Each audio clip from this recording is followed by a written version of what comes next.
Hi, it's Brian Rose from London Real. I'm just off Brick Lane here in Shoreditch, and you can see some of the cool art behind me. Here we've got what looks to me like a prehistoric skateboarder who's been preserved after a tragic skating accident. But this is one of my favorite squares here in Shoreditch. It's got crazy street art. You might see some of it in the back, and it's always a fun place to hang out. Usually it's packed on weekends. This week we dropped Sully Breaks, who is a spoken word and poet on the show. He was famous for a YouTube video he had that went viral called Why I Hate School But Love Education. And this kid's 26. He's actually university educated, but comes from some pretty rough streets in North London. And I really like what he had to say to us. A really smart kid, and I hope you enjoyed that episode. If not, check it out. This week we've got a guy by the name of Martin Bjergegaard, and he's an entrepreneur from Denmark, and he's written a book called Winning Without Losing, and it's all about how you can be an entrepreneur and a businessman, but also not sacrifice your personal life and everything about what your life is all about. And in fact, he thinks that if you're not living a good life, then you're never going to be a very good worker. So he had a cool perspective. I like the way he talks about passion. He's got a company called Rainmaking, which he started, which basically promotes startup businesses, and he's got a bunch of other really cool ventures that he has, and you can even look into if you want to start up a new business. I think he's got something where he gives people like £15,000 and teams them up with others, and after 6 weeks, if they come up with a product, then they'll help them get financing and that kind of thing. So hope you enjoy Martin. We are sponsored as usual by the folks at Alpha Brain. Alpha Brain's a nootropic that is basically good vitamins for your dome. I take one a day, 2 on filming days. If you want to check out their products, go to londonreal.tv and click on the banner ad, and you can go to On It Labs and check out Alpha Brain, Shroom Tech Sport, Shroom Tech Immune. They got all sorts of products over there, so it's all good. That's it. Got a few exciting guests coming up soon. We got Howard Marks in the house. I think I might even have Mr. Brian Callen on the show soon, and lots of other potentially exciting guests. So we will keep you posted. As usual, keep up to date on what's happening with us on Twitter. We got the Facebook group London Reelers. We're going to be doing Reddit Q&As with a lot of our guests, so get on there and ask them questions that I forgot. Because I got too wrapped up in their story when they're on the show.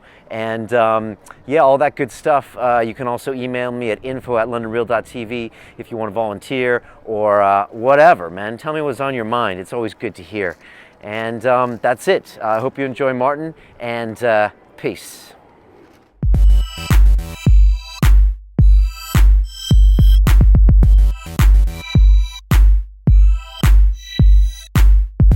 London Real, one of the coolest up-and-coming podcasts. Cool, guys. Ready to rock and roll? Yep. All right, let's do this. This is London Real. I am Brian Rose. With me today is Mr. Patrick Vickers, who you might remember from his episode about a year ago called Goldman Trader to Fight Maker. It's a great title, isn't it? I made it up myself. Patrick is a former credit derivatives trader at Goldman Sachs, where my old firm, ICAP, and his firm used to do some business together. And then we both left the city about the same time, a year and a half ago for you, 2 years ago for me, to pursue our own ventures. I started London Real. You did some competing for MMA as a fighter for a while, and then you ran Cage Warriors, right? Yeah, I helped run Cage Warriors and started to develop more of the MMA clinic gyms in London and across the rest of the world. And now you make a living as a very successful lookalike for James Bond, Daniel Craig. Absolutely not. Am I wrong? I think it's more Putin, isn't it?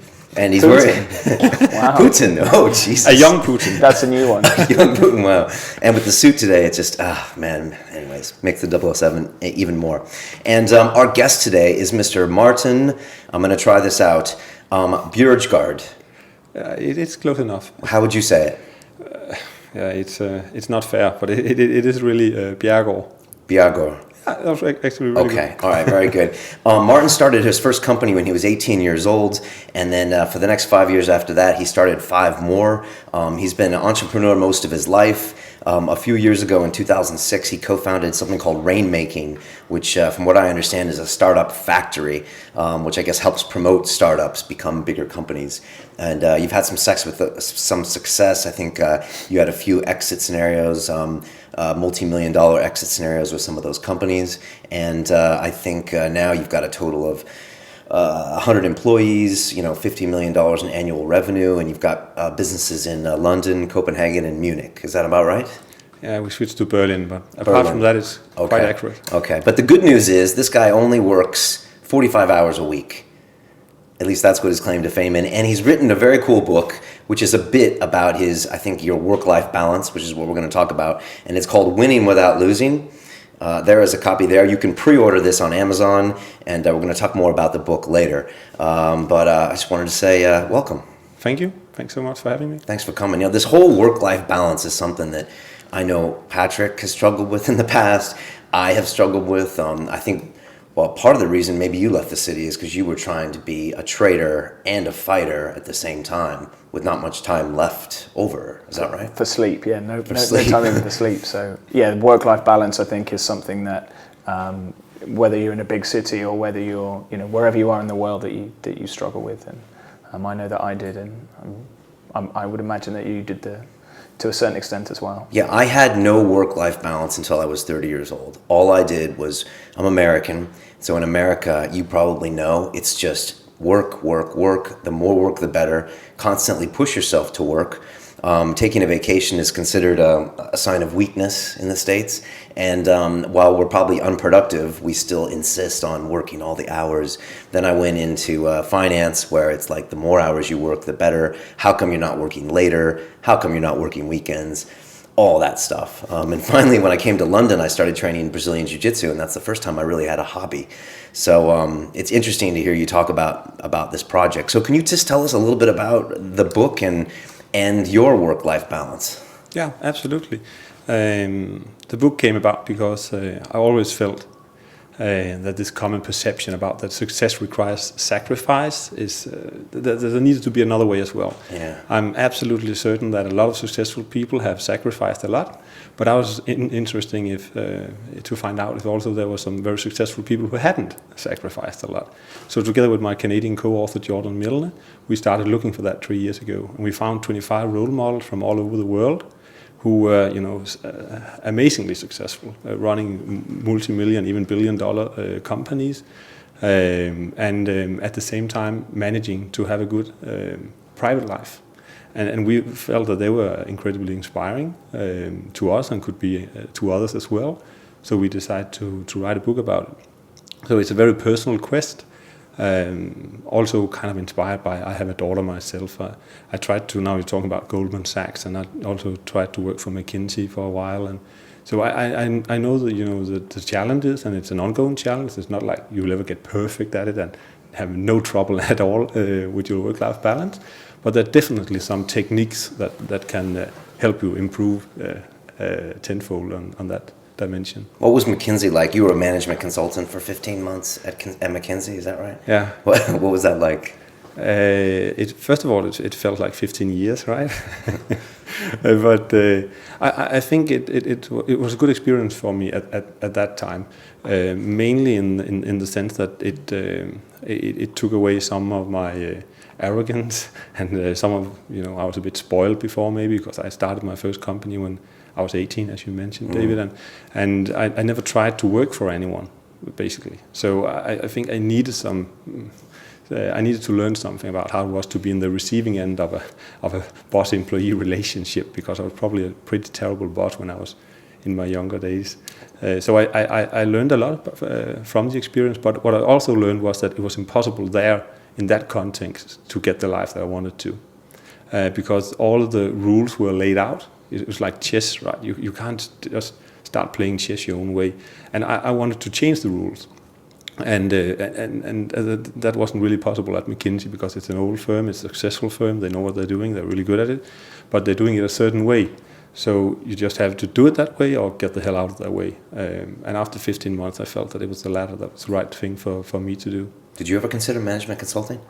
No, and management consulting is much more akin to investment banking. So where you'd start the day slightly later, but if you're working on a project, then you'd finish significantly later or actually not go home. So the great thing about a market-based job is, yes, you start at 7 o'clock, but everything finishes, around 6 o'clock, and you get your evenings free. So yes, you're not your own boss, but at least you have a little bit more free time. So. Yeah, in management consulting, you're traveling a lot potentially, and you have billable hours to clients. And have you seen that show House of Lies with Don Cheadle? Yeah. Okay. It's about management consulting. They really take the piss out of it. Very much so. Yeah. You should watch it because it's this show that's like on HBO or something. It's a half-hour show, but they show these management consultants like fly in and try to like squeeze all the money out of their corporate clients and give them a bunch of tell them what they want to hear, and then it's a bunch of nonsense, but it's fun to watch. Yeah. It's good. You based you said something with rainmaking that you based something on the 3 W's, and it kind of like came out and hit me. Could you talk about what those are? Yeah, it's the World Wide Web. Yeah. It's first of them is warm-hearted. Okay. Because when I left McKinsey and co-founded Rainmaking, and I did it together with a guy who came from Accenture, and another guy who was in a big law firm in Denmark, and the fourth guy was finance guy, done a lot of downsizing and stuff like that. And there was one thing that we wanted above everything else, and that was actually we wanted a warm-hearted company, a warm-hearted culture, a warm-hearted partnership. We wanted to, we were already friends, the 4 of us who started the company, but we wanted to continue that spirit. Because we basically wanted the emotion that we could remember from when we were kids or teenagers, when we went to the after-school club. This great feeling of going to play with your friends. And we thought that even though we are adults now, we want the same feeling. It shouldn't be work. It should be play, actually. And you can only do that if you like the people you're playing with. Whereas work is some kind of weird phenomenon where we accept to be around people we don't really like, and this is for many hours. And we thought that now that we are defining our own company and our own future, reinventing it, then why not think about what would the ideal be? And the ideal would be that we're all friends and we have a very friendly culture. So that's warm heart. Another one is whole person, because that was definitely something that some of us had experienced. Whole person, okay. Exactly. To be a whole person. And it's not about cutting down on work hours per se, because we love what we do. But of course, that becomes a natural consequence if you also love other things in your life, like you love jiu-jitsu, for instance. Or I like to exercise also, 4 or 5 times a week, and travel the world and be with my daughter and my wife and my friends, etc. And just have some time also for myself, walk in the forest, things like that. And if you want that, then of course you can't work 100 hours per week. So we defined all the things that we also wanted, in addition to having a very ambitious, visionary project together. Then there were a lot of things we also wanted to do. And that's the whole person. Whole person, the second W. Okay. The second, yeah. The last one is world focused. And by that we mean that we want to be a part of the solution in the world, not part of the problem. I think in every situation you can basically be on either side of that fence, part of the solution or part of the problem.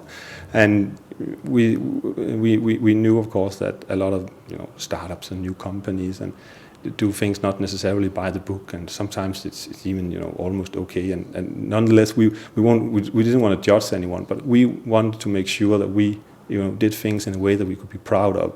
So we agreed that no writing off things on the tax report that shouldn't be written off, or all those kinds of things. Treating employees with in a good way, treating competition in a good way, not bad mouthing anyone. All those things there, and also giving back. I think it's quite unusual for a young company to start giving back, especially also when you have investors who are kind of looking to you for a return. But very early on, we hosted some remarkable charity dinners. And of course, I had to answer a lot of questions about why do you do that? You're not even profitable yet. And it was just like, but we believe that if we build it into the DNA now, then it's going to stick and it's going to be real. Whereas if it's just something about that, when we have made tons of money, we start, giving away 10%, and it's not the same thing. We want to do it from the beginning.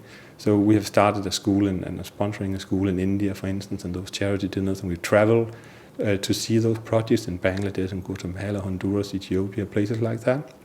And it's been, amazing. That's the whole the world-focused element of it. Okay. Now those are almost the opposite of the values of the companies we used to work for. Well, I was about to say that's not actually true. Because okay, tell me. Goldman Sachs had 12 founding principles, which don't sound, obviously the whole person definition isn't necessarily in there, but the company, and Goldman's known for having its fantastic culture, the company started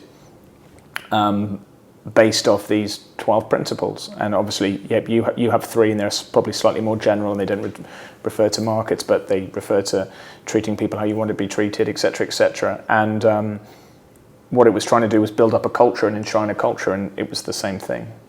Yeah. So it was just interesting to me as you came through and said, yes, I want to build the culture and I want to start these things from an early stage. Goldman Sachs did exactly the same thing with its 12 founding principles. I think there were 12. And that's because they wanted to get, obviously it's a company of many thousands of people, but they wanted to get everybody on the same page. And to a certain degree, they did build up a very strong culture. Yeah, but I mean, ICAP had our charity day, but I must say, is walking around that company on a regular basis, I don't feel like the CEO would have come on and said, "Brian, are you whole as a person?" Oh, absolutely. I'm just saying that the similarity stems in these are our principles and these are what are going to guide us, and the fact that you wanted to get it into the DNA of the company, that's where I'm drawing the comparison. Okay. But a lot of large companies can't claim those kind of... Oh, absolutely. Okay. Especially when you're not even profitable. It's one thing to go and do charity days when you're already making money. To do that without having money in the bank is a big step. And in our case, the trick was just to invite our investors to the dinner, give them some good wine, and applaud them in front of hundreds of people and say this is only possible because of our kind investors. Yeah. And then suddenly they started to come on board with the whole idea. Yeah, absolutely. Now this is all really good in theory, but in 2008, a couple of years after rainmaking started, did you get to a point where you're like, okay, we need to work those 100 hours a week now, or we need to make a few things happen where your life balance is going to be out of whack for a while? I mean, there must have been times where this plan didn't work perfectly. I think if we start with me personally, I think that I've always been able during rainmaking to have a good work-life balance in terms of working those 40-45 hours and then doing something else the other hours. What has sometimes been difficult is to get my mind along with me, if you know what I mean. Because I can go home from the office, but if there's some shit going down in the company, then it can be quite difficult to just switch mentally. Yeah. And that's also part of why it has been useful for me to write the book and to be inspired by role models, because I felt like I constantly needed new inspiration to do that. I could decide, on willpower, self-discipline to, go home at 5 o'clock or whatever it was suitable. But it was more difficult to not worry about something. And that has been sometimes a challenge. Do you think you could have done that if you hadn't already been successful? Because once you're already successful and you have a certain degree of wealth stored up, it's sometimes it could be potentially easier to say, I am going to go home now and spend time with my children. But did you find that you were able to keep that love and that passion for the business at the same time? Yes, absolutely. In our case, we started just before the crisis, and we didn't foresee the crisis, right? So it meant that it was quite easy to raise investment. That was nice. That was a good starting point for rainmaking. But quickly after that, we had the crisis coming in during 2008, and I simply decided that you never, if you first start this deferred life track, then you never know when you're going to stop again. So it's right now today that I want a great day today, whatever that is for me personally. But I need to take responsibility for that, and I cannot start this deferred life crap where I'm thinking about that, when the crisis is over or when I'm rich, those things. So I just, made a principle out of out of sticking to it, sticking up for my balance throughout the whole lifespan of rainmaking. And I felt that we needed some really cool role models to aspire to and to build a book around, because I didn't want to base it on me personally. I'm not clever enough for that. I'm not experienced enough. I don't have track record enough for that. But what I felt was interesting was to go out and find some people who were extremely successful, and learn from them, and then put it together for something very tangible that both I could use and other entrepreneurs and basically all busy people could use to make their work-life balance better. Who are some of your role models? It's, for instance, Mr. Muthy, an Indian billionaire who created Infosys, the IT outsourcing company. Very inspiring person that just built that company from nothing to hundreds of thousands of employees. And what is a person? What makes him inspiring as a person? Because we read his bio before we interviewed him, and he sits on the board of HSBC and Ford Foundation and Stanford, and a long list of board positions, and this quite, I imagine, still challenging company within Infosys. And so we kind of expected someone fast-paced, maybe a bit too busy for the interview, and he was just so down to earth and so present. That it made me wonder how can you actually do that, and we asked him about it, and in this very nice Eastern way, he just said very simple, every day I just make a today list where I determine what will be a good outcome for today, what will I believe is the task that I should be focusing on today, and when will I be pleased with my progress. And then I go and do that, and then afterwards I focus on my private life. So he'd been able to come home and be very present, actually. So he found a way of being in the present moment, not thinking about all the stuff he also needed to do in the next days, weeks, months, being overwhelmed like we often do, I think, in a modern context. But just prioritizing, focusing on it, do it as good as you can, and then be at peace with it. Let go of anxiety, actually. So it's a bit difficult to explain. It was the emotion, right? The feeling that you're together with someone who's really present, even though he must be, or a lot of people would at least feel extremely busy and even stressed out by having those demands to their calendar. Do you think that's a really important quality to have in business? Because you talk about it in the book too, about just being present. Do you think that's like one of the most important qualities in business? Yeah. I actually do, because if we look at what the criteria today is to be successful, I think it's a lot about creativity, it's a lot about being clear-sighted, it's a lot about collaboration with other people, because you can't really, with the complexity today, you can't carry out projects on your own. You need teams who have the skills. So that's all about collaboration, and also you can't just deliver what already is on the market 10 times. You need to be creative, come up with innovation, new ways of doing things if you want to be successful. And I actually think it's a lot easier to do those things if you are, one, feeling great, and if you're two, really present in the moment. It's incredibly difficult to be present in the moment in today's society when you have your iPhone or your smartphone that has Facebook and Twitter and your emails and your text messages. You just see people on the train, they're always just scrolling through, looking at their messages, scrolling through, seeing who's put something on their feed, and it's just very distracting. There's so many distractions. So if you can find somebody that can ignore all of that and can focus just on the tasks at hand, that can be present in the room, when you're discussing what's going on, I think it would give you, your efficiency has to improve. Do you struggle with being present? I never used to, and then I had more time. And now to fill, because I have more free time than I've had before, I spend more time. Like previously I would never look at Facebook, because it never really interested me. But now that I have a couple of free hours a day, then I'll scroll through it. But then I think one of the skills that I do have is when I turn my attention to a task, I can give it my all. So when you were trading, you didn't have a problem with that? Oh, absolutely not. Because there are certain restrictions to what you can access. You can't have your Facebook up of course. at work. But just seeing the number of my friends that who I know are at work and post stuff on Facebook, it's an incredible. Like, the first thing I would do if I was a boss would be to ban it, in terms of getting people to be able to focus. But then maybe that doesn't fit into all the W's of your founding principles. But to really get people to be present, you need to take away all the distractions that social media provides, I think. No, I think that's right. You're from Denmark, and it's one of the most advanced countries in Europe when it comes to people working at home, and even men spending time at home with the kids for like maternity leaves and a lot of this flex time and things like that. Well, why are you guys so advanced? And do you think that'll ever make it to the States?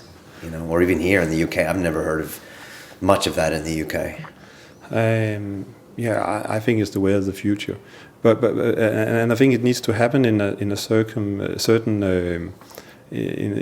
way, because if you take a lot of employees who are not really motivated, who haven't chosen the task themselves, or don't feel really committed to it, and then just say you can flex, you can do whatever you can be on Facebook, you can, then of course it goes to hell basically. Mm-hmm. So I think where you need to start is that. When you get an idea for a project, when I get an idea for a project, I'm looking for people who can be passionate about this together with me. And then I simply look for passion in people. And passion is more important than skill, because if you're passionate, you learn the skills. If you just have a normal intelligence or a little bit above. So I'm just looking for who can be passionate on this journey together with me. And then I forget about all ideas about a hierarchy among us.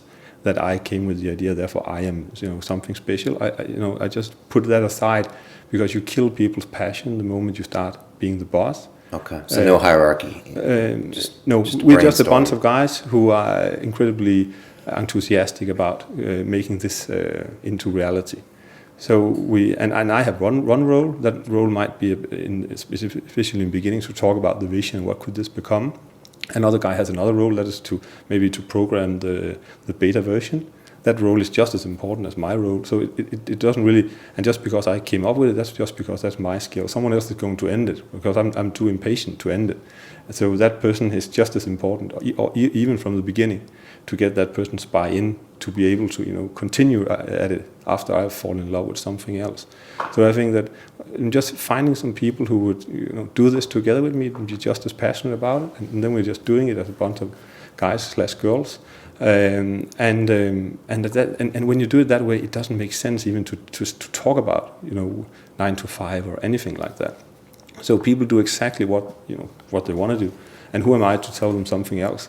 And if we are suddenly losing speed or not aligned, then I think it's not about me banning Facebook, because that's just treating a symptom and making it all worse, because then I'm the boss and then they lose more motivation, even more than they already have. So in that case, it's going back to the vision again, and maybe also sometimes acting on, you could have gotten some wrong team members on board, and just acting on that. You need to take responsibility for that, as long as that's your responsibility to take. So to make sure that the team is the right team, and we have a passion, and we have a vision, and then I'm sure the people will go out of their way to make it happen together. Do you sack people? Yeah, that happened a lot. And how do you make that decision? Is it? My philosophy is that it's actually it's a mutual benefit, both for them and for me, basically. Right. If they're just sitting there and hanging, not motivated about this, it's not doing them a favor to let them sit there. Actually, it's just having the conversation up front. Did I cause that? It didn't used to be that way. Did I do anything to make that happen? Because I would like to learn from that. If I took away your motivation by being a fool in some kind of way, it wasn't intended. I'd like to learn about it. And if that isn't the case, then maybe you're distracted by something else. Maybe you have evolved during the process and you're not passionate about this anymore. Something has changed because you still have a normal intelligence or above. So for some reason, you're just not delivering anymore. And we can figure that out. If we can fix it. And if we can't fix it, then we need to go separate ways. And I think that's just a natural thing. And often we see those people, going on and find another challenge, Right. and suddenly flourishing again. And we can often, I think almost all the times, actually keep friends during the process. Because if you're just honest with people and saying, I see something change, can we talk about what it is? Then just based on a normal conversation, you end up with the conclusion. So it's not old school sacking. I need to fire you. It doesn't happen that way. Just be frank with, in my experience, just be frank with people. Say what you observe, and then at the end of the discussion, it's obvious what to do. I think this might work in some great ideal world of wonderful collaboration with these entrepreneurial, gifted spirits. But what he's talking what about, the majority of people. But what he's talking about ties in perfectly with one of the previous guests that we had on, where he talked about the world is innovating and changing at such a pace that you can't rely on the old structures of work that had been used previously, where you had the boss that knew everything, and if you ever had an issue, you would go up to the boss because he's experienced everything, he's done everything, he's made these widgets for so long, he knows how to market these widgets. Yeah. What you're describing is you take passionate people that are intelligent and know how to adapt to stuff, and you don't have a hierarchy where the boss is the overall man in charge and he's done everything. It's just a collaborative process where everybody has to work together in order to achieve a goal. And what you're seeming to put into place is exactly the theory that he talked about. It's Eddie Obang, we had him on last week.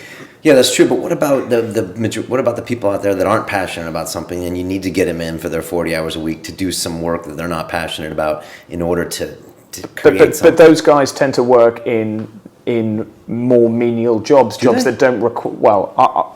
I think if your business is an example of where the future holds, then I think definitely. I could point out a lot of traders in the city that are doing the exact same thing. Absolutely, but those are still enshrined in the old business, which will have to react to the future if you believe what Eddie said, and what you're doing and you're implementing and has been successful seems to be the future. And obviously, it's going to take a while for everything to move over there, but that seems to be the future, and it's tying in with the theory of what the educators and sort of cutting edge people seem to be thinking, and you're putting it into practice. So, would you see trading in the city ever coming this way in the next 10, 20 years, where you could do some flex time and play with the kids and have a brainstorming session? I don't think you're going to see that to a certain extent. Maybe you'll be able to see, there's a lot of traders that trade from home. Yeah, hedge funds do more of that. Yeah, hedge funds do more of that. But traders generally tend to be incentivized because their performance and their bonuses are intrinsically linked. So that gives you an incentive to go in there and be passionate. And as soon as that's not the case, you tend to start losing money and sort of fall out of the game to a certain extent. To a certain extent, we had a guest on last week that said people aren't motivated by that incremental chunk of money that they're getting. Well, I think once you've earned it, it's like the law of marginal utility, right? As soon as as soon as that hits zero, there's only so many incremental returns that you can get. But if you're a young, fresh guy, then yes, you're incentivized. If you're 30 years in and you've got 5 houses and 3 cars, then you're obviously going to be less incentivized to go in and do that. But then what you're describing is that guy then needs to step out of the way and let somebody else who's passionate about it step in the way. And I think in jobs that people want to do, creative type jobs, entrepreneurial type jobs, jobs where there are potentially decent rewards, you will get the allocation of resources towards those kind of jobs. So do I think it's going to happen overnight? No, but it's very encouraging that what you're doing seems to demonstrate that potentially that is the mold for the future. Do you think there's industries where your business model wouldn't work? Yeah, well. Yeah, absolutely. Like what? We tried some of that ourselves. It's not like all corners of our company is operating that way, because we also have some routine work. We have a call center in 2 of our companies and there, first of all, people need to be there between 9 to 5 because we are, on the phone. It's a hotline. It's a customer service. Yeah, right? Customer service. So people need to be there from 9 to 5. That doesn't need to be the end of the world. Some people actually like the feeling that they have that structure and security, and then the benefit of that is that they don't need to worry about in the evening whether they should work or not. Whereas me as a person, I like more to follow my energy. So sometimes I might work out in the middle of the day, and then I might work in the evening, because I know that I can be 10 times more efficient if I'm in flow and doing it the time. Yeah. So I like that flexibility, but not everyone do. And that's also a journey, I think. A lot of people still think that for them it's impossible to find their passion. They look towards. A lot of people think that. Yeah, a lot of people think that, and I sincerely believe that it's possible for everyone. Even though if you come from a poor country, a rich country, even though you have a low education or high education, it's only your mindset. Because we can find examples of that, right? We can find examples of people without education going out, pursuing a passion, being extremely successful with it. And if we test them intelligence-wise, it's in many cases, they're average or a little bit above. So as long as you have a normal intelligence, the rest is just your mindset. You don't even need arms and legs for that. There are also examples of people with severe handicaps who have managed to do that. So already just by having a full functioning body and a normal brain, you are in front of a lot of other people who actually manage to find their passion and live it out. So of course we can all do that. That's a fact. But if you don't believe it, then of course it's natural that you can't. So it's one of those things that whatever you believe, it's true. So that just means that there are still a huge proportion of the work force who don't believe that yet.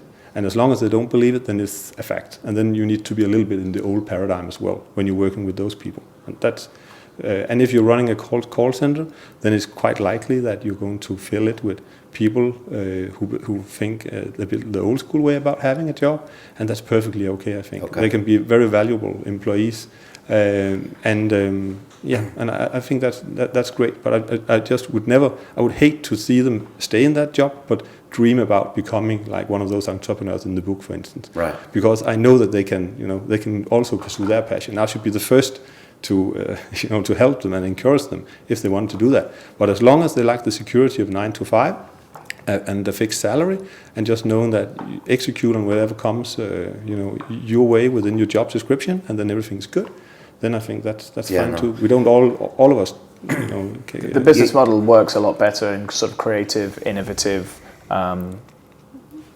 roles, and obviously once the creative and innovation has cemented into an idea, then that moves on to a different stage, which requires a different group of skills, and execution, implementation, and then I guess just sustaining it. So, and then you will move on to think about something else. And I guess that's where that model is, because there is so much change going on in the world at the moment, so much technological advancement. Then I guess that's where all the creative and innovative guys are focusing, and that's why there's more of them seem to be occurring. I find there's this whole book called The Innovator's Dilemma, which argues that it's the new company that's going to come up with the groundbreaking idea, because the old companies will keep their existing revenue base, and they just don't think that way. And I remember feeling in my old company that I wish we had one of these like breakout creative weekends where we could throw ideas out there and completely rip things apart, but it was like everyone was still back in the old school. They were just keep the old money coming in, and I just felt that they had lots of those weekends, but they ended up with people getting drunk and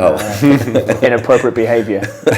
I just didn't feel like they were like trying to get you to be creative to come up with the next idea, because this is just an old footsie company.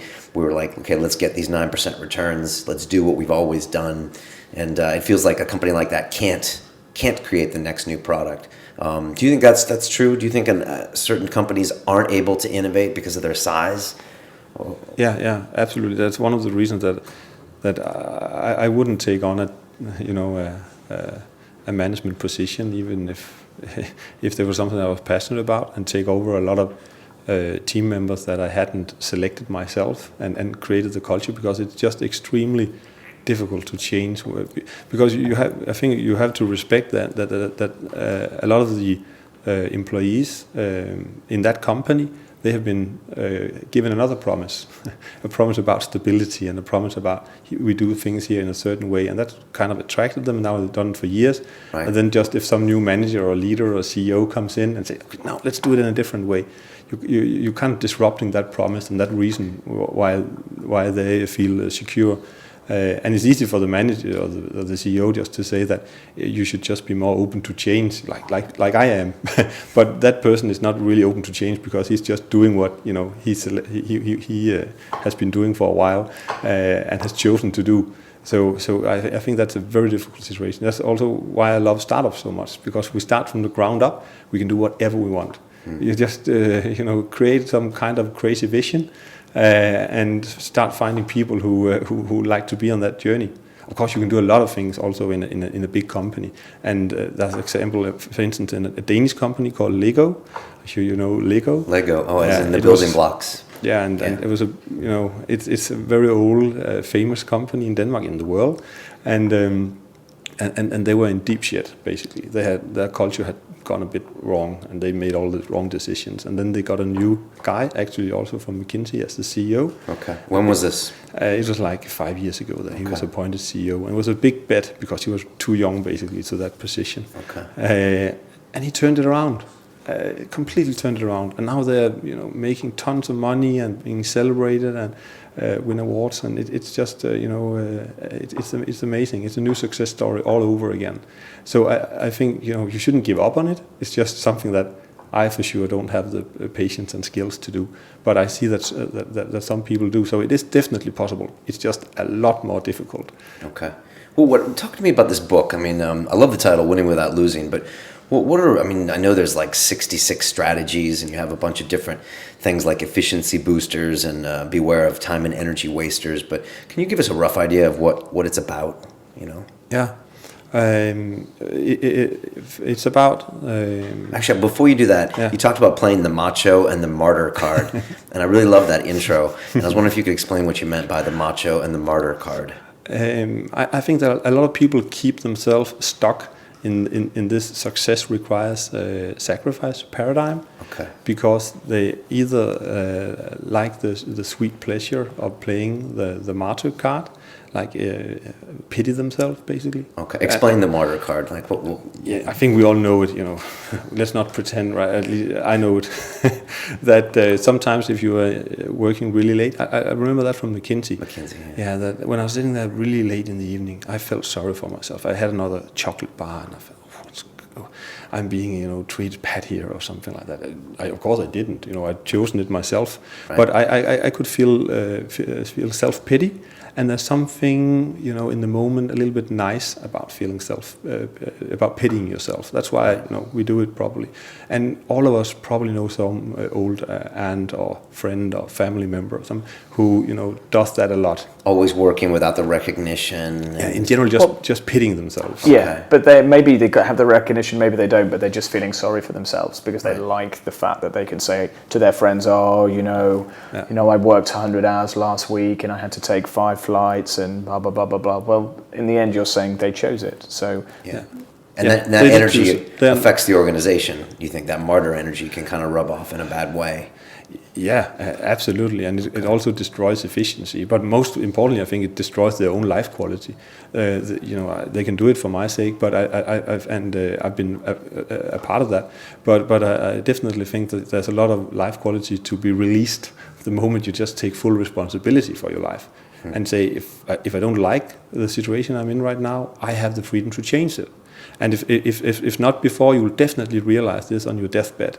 And all people who, when they reach that level, tell that they suddenly realize that, maybe not in these words, but essentially if you read biographies and research about that, then it's very common to at that time have the epiphany that you didn't have to do anything in your life.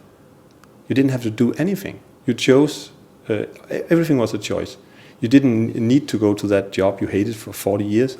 You could just go another direction. That's like the most common deathbed confession now, is that you should have spent more time with family and friends and should have worked less. It's like top 1 or 2. They did a study. I think it's to some, and I think there's definitely some truth in it. And to some extent, it's also one of those things that now are becoming the new modern thing to say. Because I think also something that we should acknowledge is that we might have a purpose in life, something that we really, are enthusiastic about. And to the extent that we have that, then we should also pursue that. And that will only make us, more interesting as human beings, more inspiring as a parent, as a spouse. So that's a new concept. I think I'm very intrigued by the whole thing with purpose, right? How do you get someone who is no stored wealth, has responsibilities in the form of family and children, to be able to sacrifice in the short term to gain in the long term? Because then obviously the decision is a lot more weighted, because yes, maybe they work 9 to 5 in a job that they don't like, but it enables their family to have a better life. Now, obviously that changes your to me that makes the decision to completely sacrifice something to go and do something that you're passionate about but doesn't put food on your family's table a lot more difficult. And that's of course the most common excuse for not pursuing your passion. Yeah, that you need to provide for your family, in some ways I'm privileged there because I come from Denmark. I think it's a great society in many ways, because we are quite sure that we'll never end on the street unless we have a drinking problem or something like that. A lot of social safety nets. There's a lot of social safety net. I would say in a country like Denmark, go at your passion. But of course people still don't. And that's a paradox maybe, because in a country like Denmark where you have the least to risk, is actually a place where people are very risk averse. I love to come to London because people are more. I just met for lunch 2 entrepreneurs that I'm talking to once in a while, and they're just wild and crazy and very risk willing.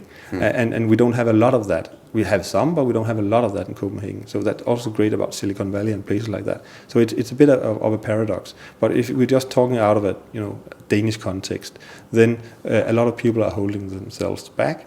And thinking about, I need to preserve face, because now people are used to me driving in an Audi. I need to keep driving in that car. I need to keep having this house with 4 bedrooms, because otherwise it's embarrassing. But what is really embarrassing is that that you're depending on those things.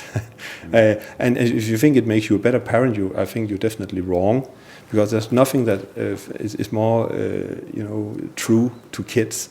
That if you're passionate about something, it rubs off, and they get more hope for the future, because life can be exciting, whereas it's deadly boring if you just have some parents who are living in this house and doing those things and not really being passionate about it. That's definitely true. Kids can see right through that stuff. Yeah. I think so. So sometimes you're making up excuses for not pursuing your passion, and of course that's again you can do basically anything you want. In Denmark, you won't end on the street anyway. It's only a little bit your own vanity that can be a problem there, and then you have context like maybe here, maybe even more so in the US where you're from, Brian, where you can actually end on the street, and might need to be a bit more cautious. But then again, also in the US, you can go bust and you can just rise again the next day, because the system forgives and forgets. No, I don't think quite to that extent anymore. Well, with bankruptcy and things like that. Yeah, I think you can now be chased. You can? Yeah. In the US? It's interesting now, because in the US, for a standard employee now to hire, they run credit checks and stuff, which I find, they used to run drug tests, but now they run credit checks on employees, which I think is going a little too far sometimes. But the system itself allows for bankruptcy and for that kind of retraining of people and stuff. Yeah. But yeah, maybe that's what you're talking about. I think I'm not 100% sure, but I think now that there's some kind of clawback if you just declare bankruptcy, and you can't just. Your creditors don't just get nothing if you have earnings in the future. Might be. Now, you talked about the martyr effect. What's the macho effect? The macho. Finish that circle. Yeah, that's probably also something that a lot of us recognize in ourselves. I do for sure. That sometimes it's nice to play a little bit tough. I only got 2 hours of sleep. I'm tough. I can do it. A whole week actually. Okay, my eyes get a little red, but I can get going. So it's actually bragging in a sense, and it's of course it's it's of course silly, but to some extent, a lot of us probably do it a little here and there. Especially entrepreneurs, right? Especially entrepreneurs. Sleep when you're dead, kind of thing. Yeah, I I'm cool. You know, flew lunches for 100 losers, times last year. things like that. Yeah. I heard a lot about that at McKinsey, and it's very stupid, of course.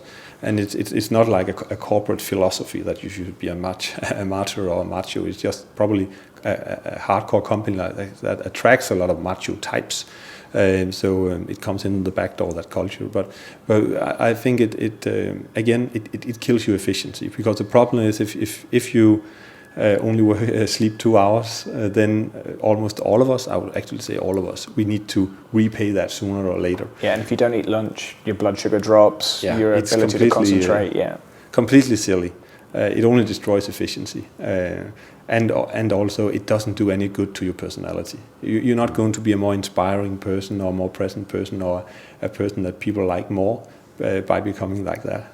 But a lot of entrepreneurs are that macho guy. It's the 100-hour-a-week guy, and he expects the rest of the people in his company to do as he does. Think of Wall Street, the film, right? Yeah. Greed is good, and Money all never that sleeps. stuff. Yeah, there's definitely, I think that's enshrined in the American dream, is that you don't stop working until until you get what you deserve, and you work hard, and that guy's held up because he's always working. And I think that's changing now. I think that mindset's changing, but I think it is definitely still somewhat prevalent. Absolutely, and just the phrase that you often hear that people saying, "I work 24/7." I think, no, you don't. That's impossible. You said something earlier about being in the flow and how you like to work when you're in the flow, and that can happen in the morning or at night, or maybe it can happen after you run a marathon or something like that. And I'm noticing that much more, is that if I try to come down here and force myself to edit something or do something and I'm not in the flow, I just find that it's just almost impossible. But if you are in the flow, then 8 hours goes and you don't know where the day's gone, but you've got all this fantastic work. And the perfect thing is, and I haven't experienced it a huge amount, but when you just get in there, you get involved in something and the time just disappears and you don't even look at the clock, and you just work and you just produce, and I think that's when you're at your most effective. Yeah, and when you're not in the flow, I think it's important that you make sure you just get some basic tasks. I want to hear what you think. I try to just get some basic tasks done that don't require a lot of creativity that I've been letting go, and then don't beat myself up for it, and get out of here, go for a walk or go train hard, hit a bag or something, and then just try to switch my brain. What do you do? Absolutely. I, for instance, meditate a lot. 12-minute meditations. 12-minute. Yeah, my meditation teacher, he has written a book about that. Actually 12 minutes. That's enough if you do it every day. I don't do it every day, I have to admit. I do it. I did for a while, but now I do it when I need it, and I learned to sense when I need it. And the paradox is that when I need it the most, I feel like doing it the least. Yeah, same with me. Because it's when I'm too excited. I love to be excited about something for a while, but when I've been excited for maybe 4 hours, then some fatigue enters into my mind, and I'm not really willing to admit it, because it's still exciting, but my brain is not really working in the flow anymore. I'm starting to get distracted, to work on open up emails and not maybe finishing it. At the first sign of that, it's deadly important, not deadly, but it's vitally important that I go meditate for 12 minutes. Really? Because if I do it at the first sign of it, then I can come back 15 minutes after and be good again for another flow period of 3-4 hours or something like that. But if I surpass that limit and I push myself for an hour or two more at high speed, then the rest of the day is pretty much destroyed. It would never be full efficiency again before the day after, because I went past my limit. I won't even be able to enjoy the evening as much, because I'll be kind of distracted a little bit if I pass my limit. But I think we're all different, and in our book we encourage people to to take the choice of taking responsibility for their own efficiency and for their own life quality, and then figuring out who they are and optimizing on that. Because what works for you and what works for me won't necessarily work for Patrick, and vice versa. It's funny that the show The Ultimate Fighter. It's the reality TV show around mixed martial arts. Yesterday there was a new episode. One of the guys. Can you spoil it for me? No, go ahead. No, this is this. Okay. One of the guys, his mind is always racing all over the place. He becomes unhappy. He becomes aggressive. He becomes not as effective because his mind is just thinking, I need to train more, I need to do this, I need to do that. And so the coach sits down next to him in the middle of practice and goes, one of the things he said is, I want your mind to be still. I want it to be still like a pond. You know, you've got to stop your mind racing over to all of these different things because it's making you ineffective. And then we saw, you know, in the previous episodes how, because his mind was all over the place, that, you know, he was becoming irritable and he was becoming, you know, he was creating tension because, you know, of this impact of not having a still mind. So he needed to go off for 12 minutes and calm his brain down, and then he would have come back as a much more effective, and also probably a much more pleasant person, because if you're in there and you're irritable and your mind's all over the place, it's much harder for you to interact with people, you know, and function. And obviously in a world like yours where you need to be collaborative in order to be fully efficient, then that's also a significant negative. Yeah, absolutely. And you can destroy a lot of value in a very short period of time if you're irritated, for instance. Yeah. Because, you know, it takes, as we all know, it takes a long time to build up trust, but you can tear it down in just a second by snapping at someone or giving a direct order or something like that. Sending an email while you're agitated can, you know, cost you 2 hours of extra work. And some damaged trust, and maybe you just did it because you only slept 4 hours last night, and you need to sleep 7 or 8 to feel great. So it's those things where we, you know, destroy our own efficiency, and we only end up having a lower performance and a lower life quality.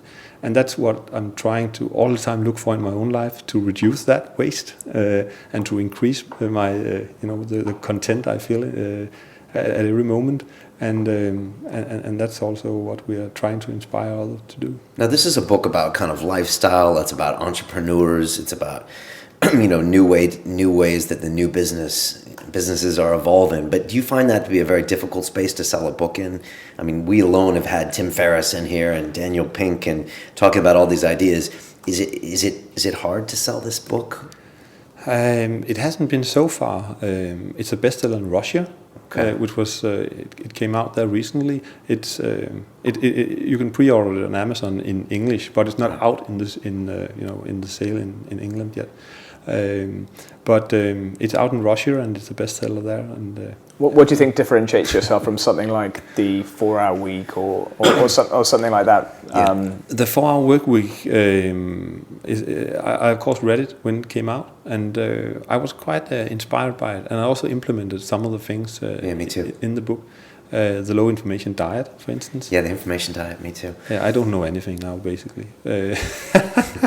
You know, I just stopped reading newspapers and following the news flow. But instead, I chose to know something about, to have my own circle of knowledge, as we call it in the book, to figure out, I want to know something about work-life balance. Let me look into that. And let me interview those great role models instead of just reading that someone was killed yesterday in the outskirts of Copenhagen. And I tell people, don't watch the BBC anymore. Just watch London Real. Yeah, I have some of my friends that's all they watch now is London Real. They stop watching the news. They stop watching Sky. Yeah. And they just get this because they get somebody inspirational like yourself every week to tell them something new about what's going on. Yeah. Okay, my plug's over. No, but it makes a lot of sense, I think. So you asked me what I you know, how it's different. Yeah. So that's just to say that I read it. I liked it. I was also to some extent a bit disappointed after a while, because some of the things that I tried to implement, for instance, I had an assistant in India, like it says the book. Right. I went all in, got an assistant, and it was a pain in the ass. Okay. So I felt really that, you know, I did a decent attempt at many of those things in the book, but at the end of the day, I felt a little bit disappointed. Maybe it doesn't all work to the extent that it, you know, claims to. So I felt that there could be a need for a more realistic book. That was one thing. Also, another thing was that the attitude towards work is a bit sad in my view. You need to reduce it to 4 hours. And I was thinking, but I love my work. You know, it's not work. We're just using that word. But I love doing it. I would be sad if I could only do it 4 hours a week. What else should I be doing? Then, and I know Tim Ferriss' answer is, you know, to go surfing and tango dancing and things like that. But I don't want to. Right. I'm on my purpose here. I only create a company if I just simply need to see that company being created. So the difference is passion, then, you know. Yeah, passion about the project that I'm on. So for me, it's not about reducing it to 4 hours. It's more about that even though I love what I'm doing, then still there is a consequence if I only do that.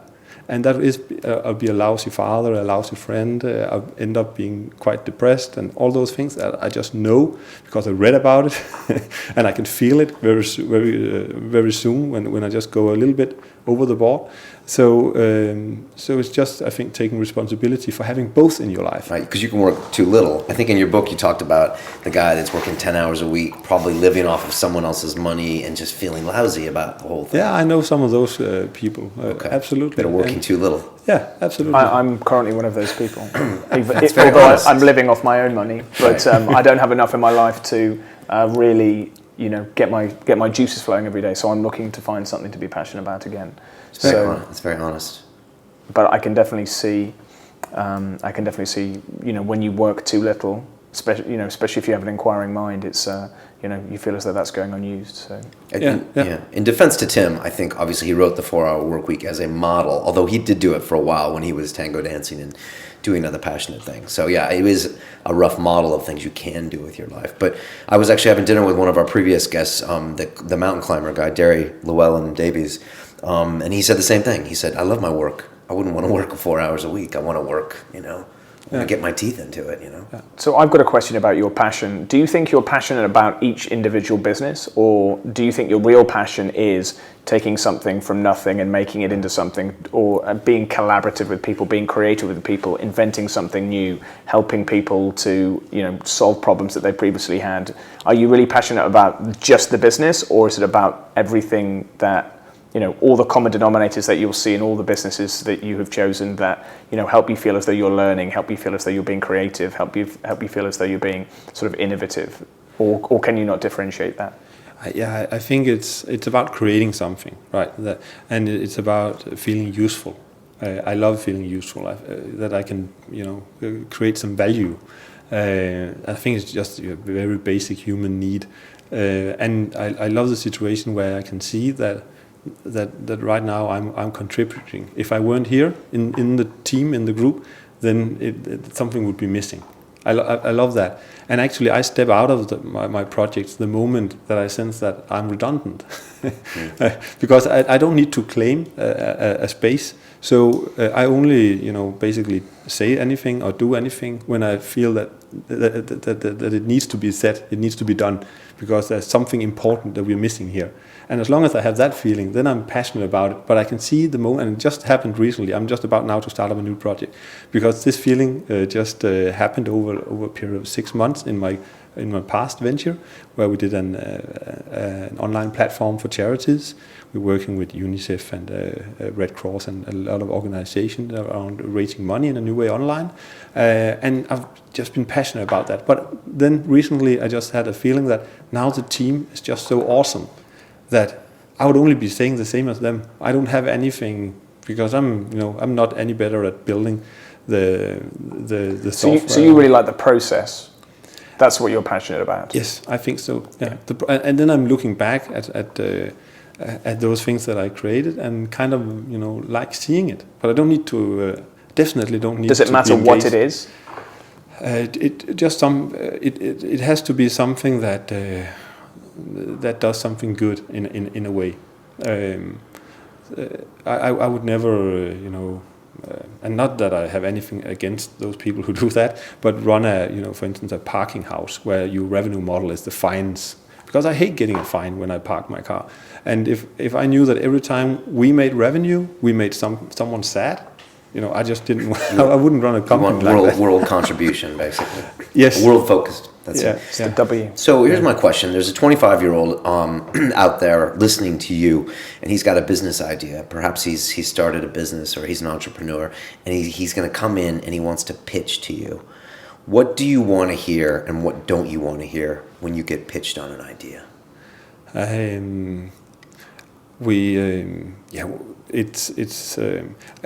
me mention, we have 2 different formats, because we are running an accelerator program that's called Startupbootcamp. Okay. And we invented that we started that 3.5 years ago, because so many people started coming to us with ideas. And in rainmaking itself, we have a format where we are 9 partners in rainmaking. Like we were 4 guys who started, and we have added 5 more partners over the last 6.5 years. Okay. So we are 9 guys now, and we each run a company as the, you could say, It's like Dragon's Den. Yeah. As like the CEO of each company. As the CEO, exactly. And the 9th guy, he's a lawyer. He works across, make sure that all that is okay. So that means we have a bandwidth of 8 companies. And when someone comes in with a brilliant idea, maybe that person is very talented, and maybe we want to do something together, but we didn't have a structure to allow for that, because then we'd be defocused and doing a million things, and I don't think you can be successful as an entrepreneur unless you're quite focused. So this is our model, of our way, that I'm only focusing on one project at a time, and so are my co-founders and partners at Rainmaking. But we wanted to find a way to work with this 25-year-old talented guy. So that's why we came up with Startupbootcamp, which is an accelerator program, 3 months long. It's very much like not so much like Y Combinator as Techstars in the US, if you know that. No, what is it called? Techstars. Okay. They started in the US, and the idea is that you would take 10 teams, startup teams with 2, 3, 4, 5 co-founders in each. So you have basically 30, 40 people. You put them in a room for 3 months. You add a lot of mentors. You give them some seed investment, and then you just work extremely intense for 3 months, because you have this deadline and you have all those mentors. 30 or 40 people? Yeah. Jesus, okay. And on 10 different, they're from 10 different startups, 10 different companies. Okay. And each of them pitch on stage for 300-400 investors after those 3 months, with the purpose of getting investment, a good investor to take them onwards. So then they're alumni in the accelerator.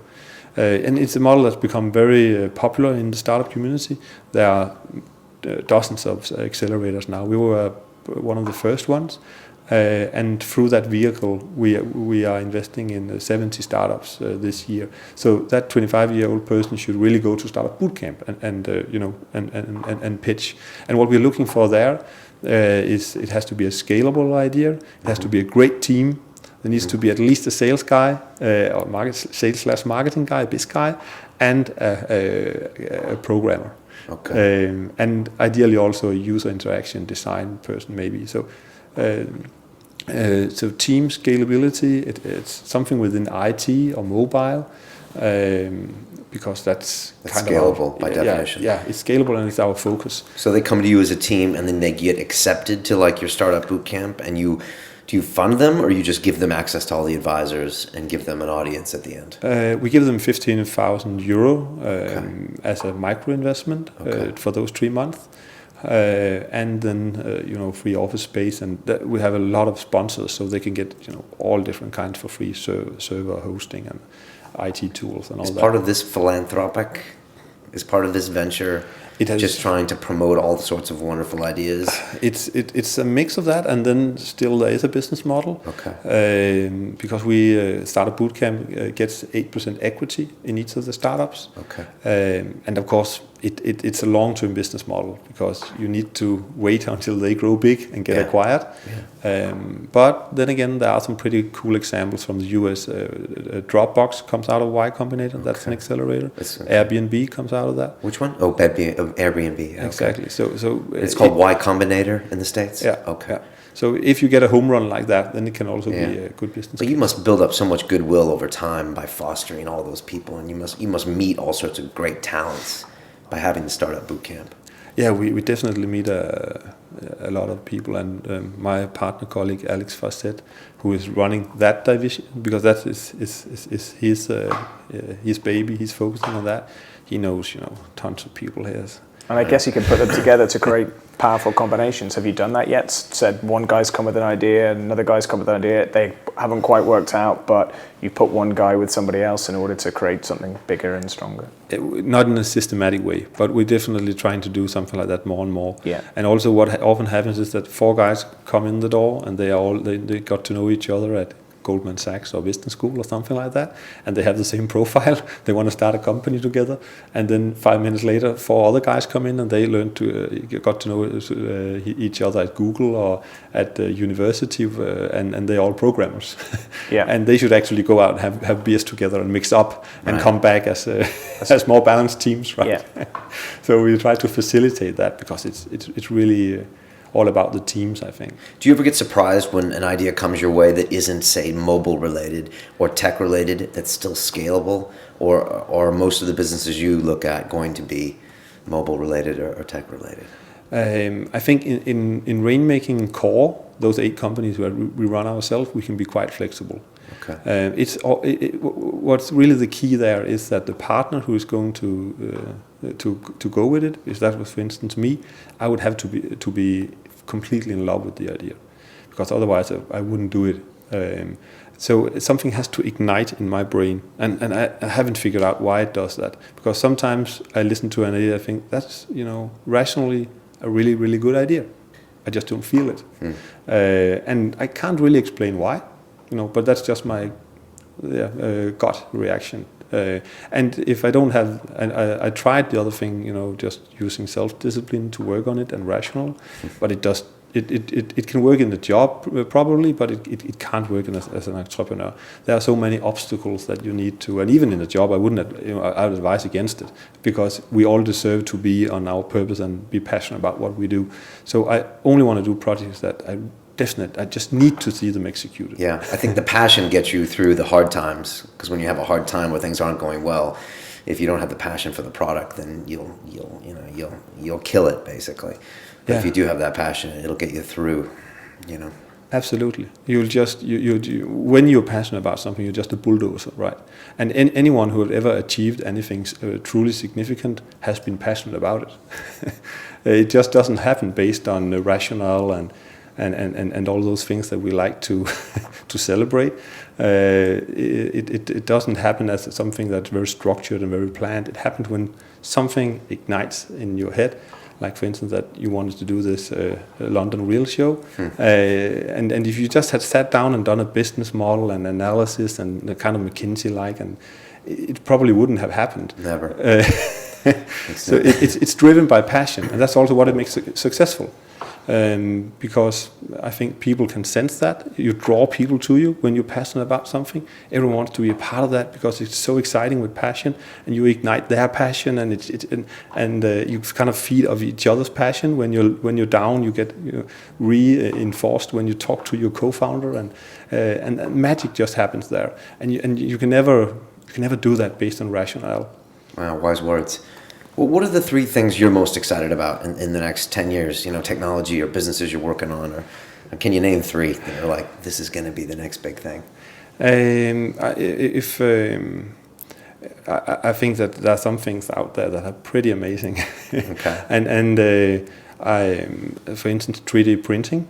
I'm quite fascinated by the idea that maybe in a year's time this computer will be printed in a 3D printer, just like we would normally make a photocopy of something.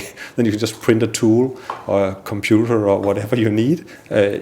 Basically, you could print a whole house and put it together. Also, some of those materials, it hasn't so much to do with IT, but some of the materials that are being invented as we speak, and a new material that's only 1 atom thick, meaning nothing, so you can spray it on things. So you could have there's no reason for a table to be this thick in the future. It could just be, so you almost couldn't see it. And that just opens up a lot of interesting options in building, construction, and design, and all those things. So I think that's the revolution we've seen in IT, and still there's a lot to happen there. Can also happen in other areas, like the more physical world. And also Google are talking about driverless cars. And if we got that, I hadn't thought about that, but actually that would solve all kind of infrastructure problems, because the roads traffic problems. Yes, roads are less than 10% filled. Even when there's a traffic jam, it's less than 1/3 filled. So there's lots of space on the road. The problem is that the vehicles are driven by human beings, and therefore we need to have safety distance.